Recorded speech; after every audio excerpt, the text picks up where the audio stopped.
I'm Cassie, and this is your beginner fundamentals Pilates.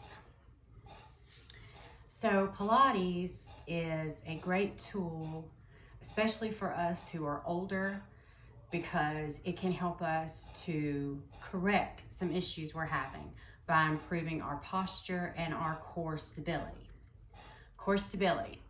You hear a lot about that. When you do exercise videos, they tell you to hold in your core, suck in your core. If you're like me, you never knew what that meant. So let me walk you through two fundamentals of Pilates, which are neutral position and thoracic breathing. These will help you to understand what engaging your core means. So first thing we're gonna do is roll on our mat and lay on our backs.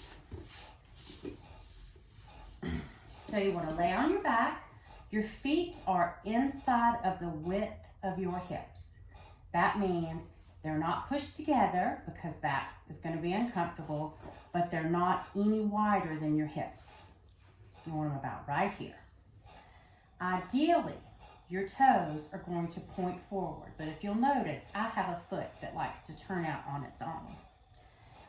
The more that I force this foot to face that position, the more strain it's going to cause on my lower back.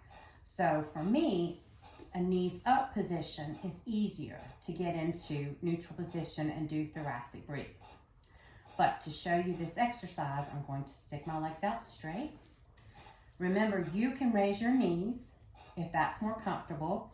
If this is strain on your neck, you can take a rolled up towel and place it underneath. The parts of your body that are touching the mat are going to be the same whether your knees are up or down. It's more to help you get aligned, putting your legs out this way. Because as you'll notice, starting from the bottom, your toes are facing forward. As you come up, your knees are facing up. Back of your thighs are touching the ground, and you feel the biggest imprint on the mat with your sit bones here. This is the back of your pelvis and your sacrum. This is what's sitting you on the mat. As you travel up the mat, you'll feel a space between your waist and the mat. And it may not be that large of a space. It varies by people. And then you'll feel your back and your shoulder blades.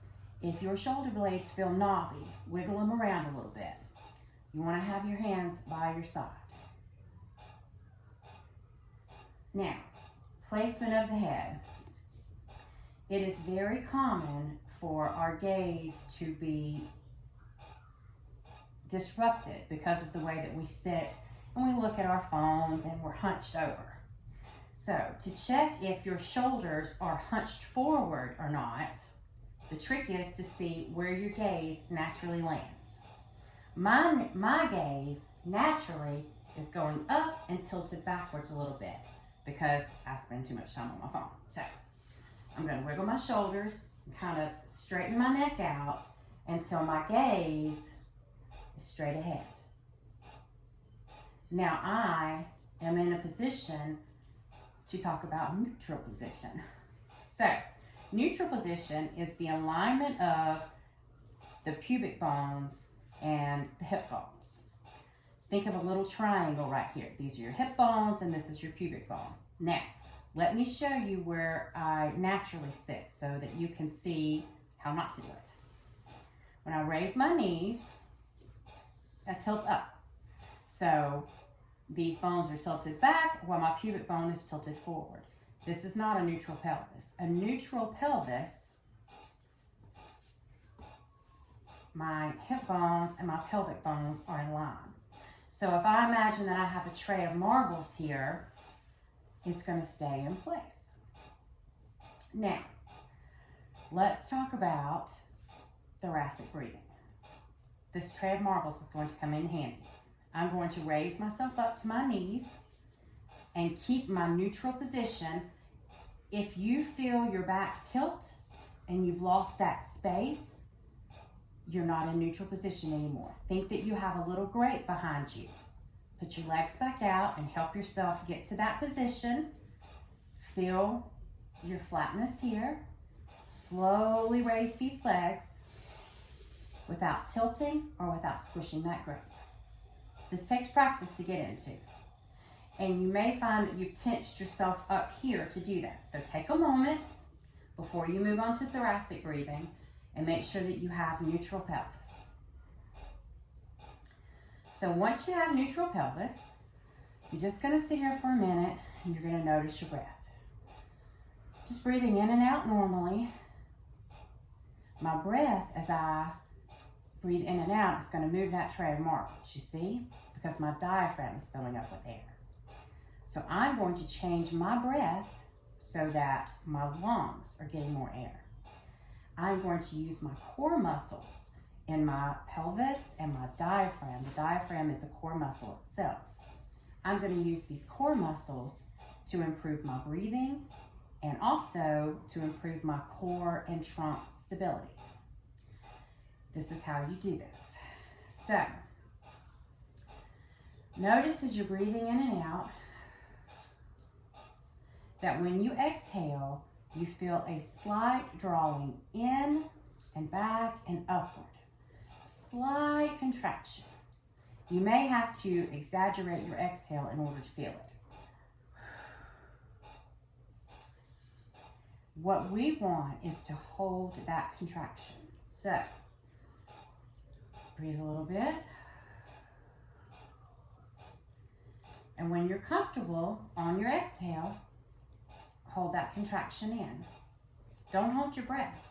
But the next time you inhale, don't release this contraction. Instead, take the breath in through your lungs. Now, the way that you can tell that you're doing this correctly, hold your body for feedback. First of all, your tray of marbles, as you breathe in and out, your tray of marbles is not going anywhere. You feel that? Another neat way to feel the thoracic breath is to put your fingertips together on your ribs. As you go in, they come apart, and as you exhale, they come back together. So if you're not thoracic breathing, just regular in and out, fingertips don't move.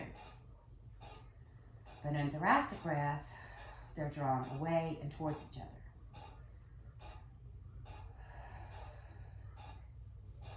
Now, spend as much time as you need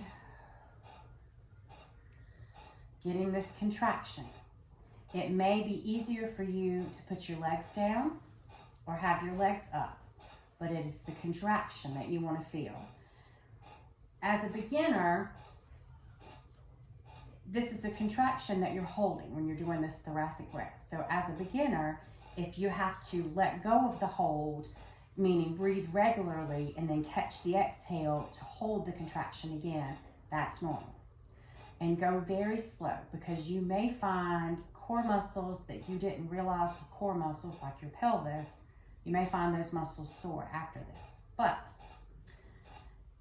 if you can master this move or be comfortable with this move, then you'll find that you don't have to do it on the floor for feedback.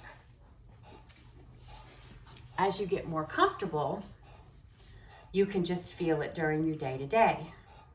You feel the exhale, the contraction, and you hold the contraction. And you just continue to breathe. If you want to improve your posture and your core stability, practice thoracic breathing throughout the day. Good luck.